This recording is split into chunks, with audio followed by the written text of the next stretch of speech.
n'enfantera pas un bébé prématuré. Non. N'enfantera pas un bébé mort. Non. Cette douleur d'enfantement enfantera le retour glorieux de notre Seigneur Jésus-Christ. Et la Bible déclare qu'il viendra dans les airs et tout œil le verra. Tout œil le verra. Cela veut dire que personne ne regardera face contre terre. Personne ne regardera à côté pour regarder X ou Y. Mais tout le monde lèvera les yeux aux cieux pour voir la venue de ces grands rois.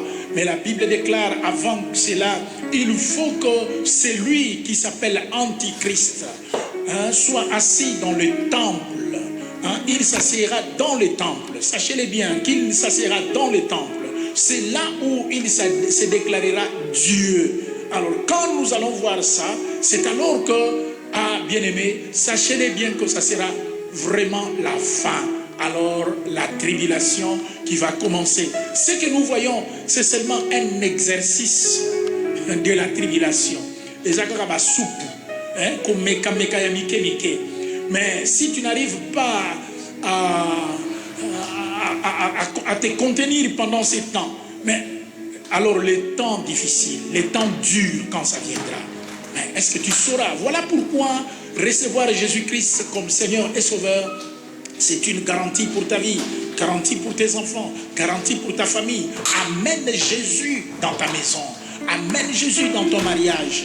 Amène Christ dans ton foyer. Amène Jésus-Christ dans la vie de tes enfants, dans la vie de tes soeurs, dans la vie de tes frères. Prêche-le la parole de Dieu, bien-aimé. Prêche la parole au monde. Et surtout, ne prêche pas des paroles circonstancielles. Parce que nos églises aujourd'hui prêchent des enseignements temporels, des enseignements momentanés. Ça, c'est pas la parole de Dieu. Prêche la vraie parole de Dieu. La repentance, la conversion. Prêchez ça. Ça, c'est très, très important, bien-aimé. Le retour glorieux de Jésus-Christ, c'est très important. Donc, on n'a pas encore commencé à prêcher, mais je donne quand même quelques éléments qui sont importants. Et nous rendons déjà gloire à Dieu, parce que malgré le confinement, notre Dieu continue à faire des grandes choses, à guérir le malade, à bénir son peuple aujourd'hui. Alors, sans plus tarder, nous allons prendre les Écritures. Nous allons lire la parole de Dieu dans le livre des Éphésiens. J'aime beaucoup ce chapitre. J'aime beaucoup ce que Paul parle par rapport au combat spirituel. Parce que prier c'est bien, mais nous devons savoir comment prier. Alléluia. Nous allons lire dans Éphésiens chapitre 6. Nous lisons à partir du verset 12. La Bible déclare, Éphésiens chapitre 6, verset 12, que Dieu puisse bénir sa parole. Que Dieu puisse bénir sa parole. La Bible dit, car nous n'avons pas à lutter contre la chair et le sang, mais contre les dominations, contre les autorités, contre les princes de ces mondes des ténèbres, contre les esprits méchants dans le lieu céleste. C'est pourquoi prenez toutes les armures de Dieu afin de pouvoir résister dans le mauvais jour. J'aime bien le mauvais jour. Et tenir ferme après avoir tout surmonté. Mais bien aimé, la Bible déclare que notre combat, nous ne combattons pas contre la chair et le sang. Donc nous ne combattons pas contre les hommes. Mais nous combattons contre les autorités, les dominations, les esprits méchants. Les esprits que nous ne voyons pas, ce sont ces esprits-là que nous combattons. Mais bien aimé, ces virus de corona que nous voyons, derrière ces virus, il y a des démons incroyables. Les esprits des morts, la franc-maçonnerie, la magie, les esprits des cimetières, les reines des eaux, les puissances occultes agissant dans des religions. Il y a beaucoup. Alors la Bible déclare que nous ne combattons pas contre ce que nous voyons. Bien-aimés, voilà pourquoi la prière, c'est l'arme la plus efficace. Ta foi, la parole de foi dans ta bouche, c'est la parole la plus efficace. car la Bible te dit que tout ce que toi tu lieras sur la terre sera lié dans le ciel, et tout ce que tu délieras sur la terre sera délié dans le ciel. Lis tous ces esprits impurs, confonds leurs plans en Afrique, en Europe, en Asie, en Amérique, en Océanie, confonds leurs plans dans les airs. Mais confesse ta foi. Confesse la parole de Dieu. La Bible déclare, tu traverseras les eaux ne te submergeront point. Donc tu traverseras ces temps ne vont pas te submerger. D'ailleurs, la Bible dit au verset 13, c'est pourquoi prenez toutes les armes de Dieu afin de résister dans le mauvais jour. Moi, j'ai cru ici qu'on pouvait dire dans les mauvais jours, dans plusieurs jours. Mais ici, la Bible parle seulement d'un seul jour, d'un seul temps, d'un seul moment. Donc, nous vivons ces temps-ci. La Bible déclare que c'est ta foi, c'est ta vie de prière qui va te faire traverser. Tu auras la victoire pendant ces mauvais jours. Imaginez que cette souffrance n'est que pour un jour, pour un temps. Mais la Bible déclare qu'avec Jésus, nous vivrons de miracles et de miracles. Il ne nous abandonnera pas. Il sera avec nous tous les jours. Avec Jésus, ce n'est pas seulement un jour. Avec Jésus, c'est tous les jours. C'est plusieurs jours. Mais avec les temps difficiles, c'est un seul moment, un seul jour. Tu vois la grâce de Dieu. Tu vois la gloire de Dieu. J'aimerais dire à quelqu'un, n'ayez pas peur. Tu combats aujourd'hui, mais je te dis que ce corona a déjà été détruit dès le premier jour. Le reste des jours qui restent, nous gardons les instructions pour le sanitaire, mais corona a déjà été vaincu dès le premier jour. Maintenant, nous vivons dans la victoire. Notre Dieu est avec nous. Il est avec nous tous les jours. Il ne nous abandonnera jamais. Est-ce que quelqu'un acclame le roi des rois? Est-ce que quelqu'un acclame le Seigneur des seigneurs? Est-ce que quelqu'un écrit un mot à la gloire de Dieu? Oui, tu as le droit de le faire. Tu peux le faire parce qu'il est réellement Dieu. Un seul jour, Corona est écrasé, mais avec nous, il est avec nous tous les jours. Le lundi, le mardi, le mercredi, le jeudi, le vendredi jusqu'à dimanche, tous les jours. Mais avec Corona, c'est un seul jour. Mais bien aimés, nous sommes des grands vainqueurs. Nous sommes des grands vainqueurs. Tu es plus que vainqueur. C'est lui qui a vaincu hier. Toi, tu es plus que lui. Corona qui a vaincu hier, qui a terrorisé les gens hier, tu es plus que lui. La Bible continue que afin de résister aux mauvais jours et de pouvoir, les mauvais jours, et de pouvoir résister, de tenir ferme, après avoir tout surmonté. Vous voyez, nous avons la victoire, nous avons résisté contre lui un jour, et après ça, la Bible déclare, pouvoir résister et tenir ferme après avoir tout surmonté. Donc, une fois que tu as surmonté la peur, j'étais avec une maman pendant que j'ai travaillé au téléphone. Cette femme était atteinte de corona. Oh, homme de Dieu, c'était bénissant. C'est 15 minutes que j'ai passé avec cette femme au téléphone.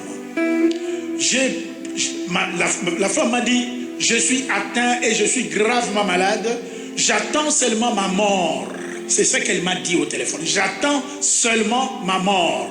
Moi, je lui ai dit, mais je n'ai jamais l'habitude de t'appeler. Je t'appelle parce que c'est le travail qui me demande de t'appeler.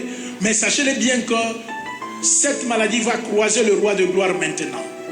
Et tu as droit à la vie, tu as droit à la guérison. Je lui ai dit, j'ai dit à cette femme, madame, hier on t'avait appris le corona. Mais aujourd'hui, moi, je t'apprends Jésus-Christ de Nazareth. Parce que la mort de Lazare n'était pas plus important que sa résurrection. Oyebi, lycée quoi Lazare, je lui ai dit que on t'a annoncé la maladie, mais je t'annonce la libération maintenant. Au nom de Jésus-Christ, je prie mon Dieu que cette maladie disparaisse de ton corps. Bien-aimée, cette femme continuait à douter. Il dit non, je ne vais pas bien. Non, je lui au nom de Jésus, madame. Je sais que tu es client, mais maintenant tu n'es plus client. Tu es un enfant de Dieu, tu as droit à la guérison. Mais bien aimé, cette femme s'est levée. Cette femme qui ne marchait pas a marché le même jour. Cette femme qui ne mangeait pas, au même moment que j'étais avec elle au téléphone, elle a fait du thé pour boire. Elle m'a dit directement, messieurs, j'ai senti une autre vie dans mon corps. Oh, mais toi tu es qui? Je lui ai répondu directement, je suis non seulement travailleur dans cette société, mais je suis aussi pasteur, serviteur de Dieu. Mais bien aimé, j'ai gardé son numéro. La semaine prochaine, je vais encore l'appeler. Mais notre Dieu est plus grand que notre problème. Notre Dieu agit et nous devons regarder maintenant l'après-corona. L'après-corona. Voyez la victoire. Voyez l'après-corona. Voyez la victoire que le Seigneur Dieu te donne. La Bible déclare, après avoir tout surmonté, qu'est-ce que nous venons de dire? Tenez ferme. Nous devons tenir ferme maintenant. Alléluia. Tenez ferme. Parce que la guérison est déjà dans ta maison. Ayez dans vos reins la vérité pour ceinture. Oh. Quand j'ai lu ce verset, ça m'a un peu tiqué. Ça m'a un peu tiqué. Pourquoi? Parce que moi je crois que l'apôtre Paul devrait commencer à dire, commencer d'abord à mettre les habits avant de mettre la ceinture. Parce que nous mettons la ceinture quand? Après avoir porté les pantalons. Non? Mais ici, on ne porte pas encore le pantalon, mais on nous dit de porter déjà la ceinture. Remarquez une chose, quand Israël était dans la maison, la Bible dit que Dieu avait dit à son peuple, vous mangerez l'agneau à la hâte. Oh, j'aimerais dire à quelqu'un, être à la maison, c'est une bénédiction. Israël devrait rentrer dans la maison avec les sangs sur les linteaux pour voir la gloire de Dieu. Mais dans la maison, il ne devrait pas être dans la distraction. Il devrait manger l'agneau à la hâte. Ils n'avaient jamais mangé l'agneau à la hâte. Mais ce jour-là, dans la maison, c'était manger l'agneau en famille à la hâte. Avec des chants, des cantiques de gloire à la louange de Dieu. Alléluia, bien-aimé. Tu es maintenant dans ta maison avec tes enfants.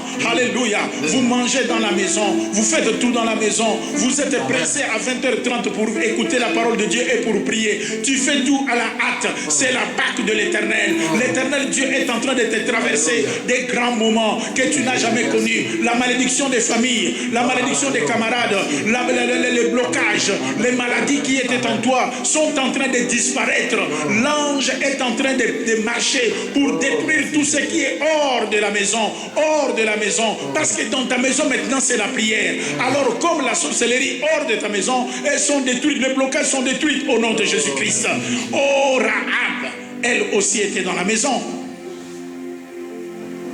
Elle était sauvée avec toute sa famille. Rappelle-toi aussi,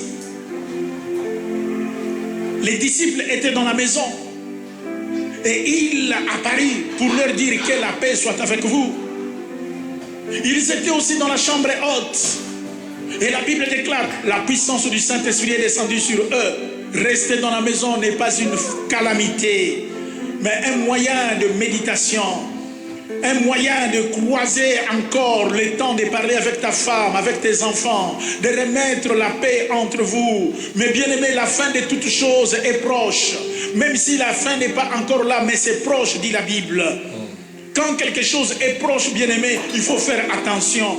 Mais la fin de toutes choses, je me suis posé la question, de toutes choses, cela veut dire les bonnes choses comme les mauvaises choses. Parce qu'on parle de tout. On ne dit pas seulement des biens, la fin des bonnes choses ou la fin des mauvaises choses. Non, la fin de toutes choses. La fin de l'argent est proche. La fin même des beautés est proche.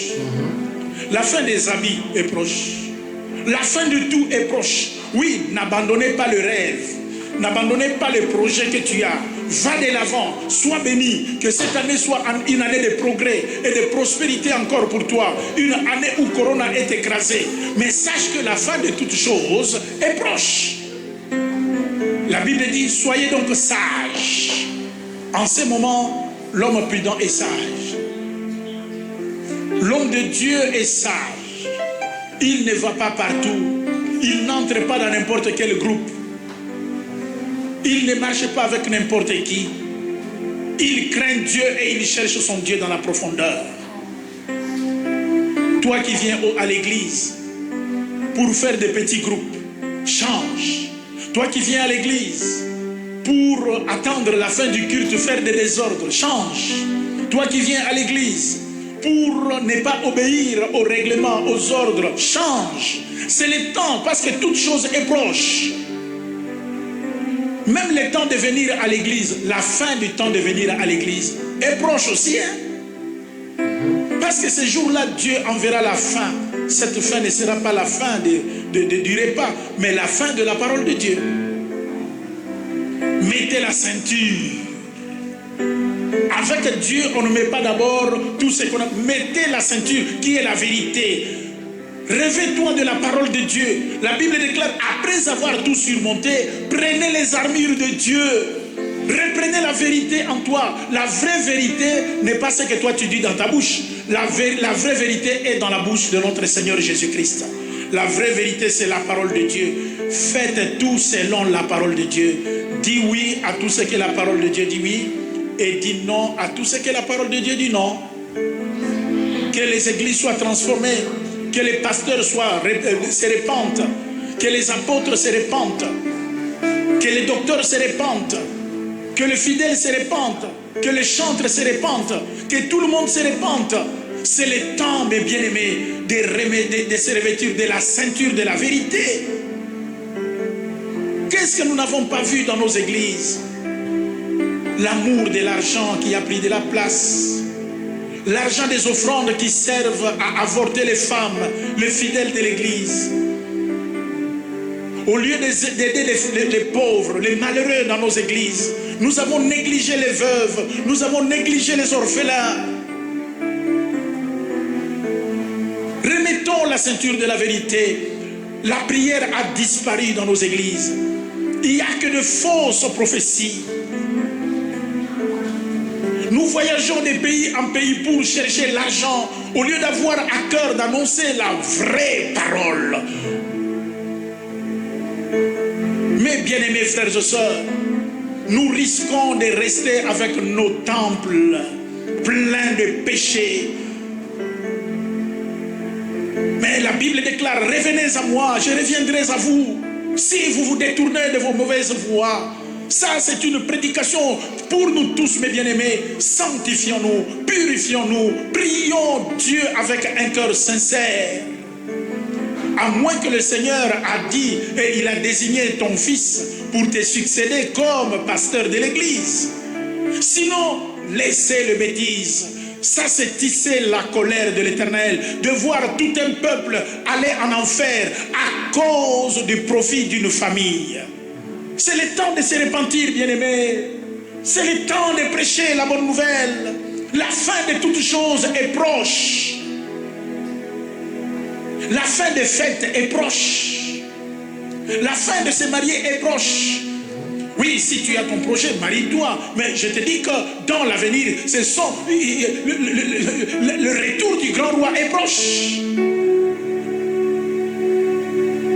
Revêtez la ceinture, revêtez la ceinture, revêtez la ceinture, revêtez la ceinture. Rappelez-vous encore de 2 Samuel, chapitre 24, là où nous avons lu, la Bible déclare, David a péché contre l'Éternel. Et l'Éternel Dieu lui enverra Gad comme prophète pour lui parler. David a dit, oh, j'ai tombé devant le Dieu de gloire. Que ce Dieu me pardonne. Gad lui dit, tu dois choisir parmi les 3 fléaux. Qu'est-ce que toi tu vis? Qu'est-ce que toi tu veux? Que les ennemis te poursuivent pendant 3 mois? Qu'est-ce que tu veux? Que tu puisses avoir des grands problèmes dans ta politique, ou tu veux que l'Éternel envoie la peste? David a accepté d'avoir la peste dans le pays. Et la Bible déclare, cette peste a fait seulement 3 jours selon la prophétie. Mais dans 3 jours, 70 000 personnes sont mortes en Israël. La Bible déclare, même si les 3 jours étaient terminés, et que les 70 000 personnes étaient mortes, mais David a quand même cherché l'Éternel. après cette calamité, après cette pandémie, quel sera ton comportement? Tu rentreras dans la distraction? Je vois même aujourd'hui des pasteurs dont la crainte de l'Éternel a disparu. Qu'est-ce qui reste? C'est seulement l'argent, les voitures, les habits, les photos, mettre sur Facebook, attendre que les gens puissent applaudir. Repentons-nous, mes frères, faisons l'œuvre pour laquelle le Seigneur nous a appelés. Après la calamité, David a cherché Dieu. Il a cherché celui dont la vie est éternelle et la protection est certaine. Que Dieu puisse bénir cette courte exhortation. Je ne vous amène pas trop loin, nous avons déjà pris, disons, 15 minutes. C'est déjà assez. Que le Seigneur puisse bénir chacun de vous. Que le Seigneur puisse vous amener dans sa gloire et dans sa grande présence. Nous allons que la grâce de l'Éternel Dieu puisse venir dans ta maison, dans la vie de tes enfants. Que l'esprit de repentance puisse vraiment, alléluia, t'arroser. Que la ceinture de la vérité soit avec toi. Oui, tu ne mourras pas en ce mois d'avril, ni au mois de mai, ni au mois de juin, de juillet, d'août, septembre, jusqu'à la fin de cette année. Vivez au contraire la gloire de Dieu. Vivez au contraire la présence de Dieu. Que le Seigneur vous bénisse abondamment. Élevez la voix maintenant, remerciez le Seigneur. Remerciez le grand roi, priez. Remerciez le roi de rois, priez. Un jour, Corona s'est manifesté. Mais tous les jours, notre Dieu nous protège. Oui, notre Dieu nous fait porter la ceinture de vérité. Oui, dans nos bouches, nous avons la confession de la foi. Nous confessons, car la Bible déclare, la vie et la mort est au pouvoir de la langue. Oui, nous disons, grand Dieu, tu es digne. Tu es le roi de rois, le Seigneur des seigneurs. Nous croyons, alléluia, à la prière, dans le puissant nom de Jésus-Christ, parce que la prière change les situations. La prière amène la gloire de Dieu. Rendez gloire à Dieu. Priez pour la prière de 20h30. Que l'onction du Saint-Esprit et l'esprit de victoire puissent nous conduire. Merci parce que quand tu écris un mot, il y a quelqu'un qui est édifié. Écrivez, alléluia. Écrivez, alléluia. Tes commentaires bénissent quelqu'un, alléluia. Reçois toute adoration, Père. Reçois toute gloire. Au nom puissant de Jésus-Christ. Je déclare que la paix soit dans ta maison. La victoire puisse t'accompagner pendant toute la semaine. La gloire de Dieu soit sur toi, sur tes enfants, sur ton ministère. L'onction du Saint-Esprit de Dieu en Afrique. Le projet du ténèbre, le complot, les plans machiavéliques contre l'Afrique est nul sans effet. La droite de Dieu Tout-Puissant en Suisse, en Espagne, en Italie, partout dans les pays européens, dans tous ces continents, en Amérique, en Asie, en Océanie. L'onction de Dieu sur les autorités suisses. L'onction de Dieu sur les travailleurs en Suisse. L'Esprit puissant de Dieu partout dans le monde pour anéantir et pour détruire ces coronavirus. Vivez sous la protection de l'Éternel Dieu et sous sa bénédiction au nom puissant de Jésus-Christ. Amen. Amen. Amen. Rendez gloire à Dieu. Si tu veux l'intégralité de la prédication, tu iras sur YouTube dans les comptes.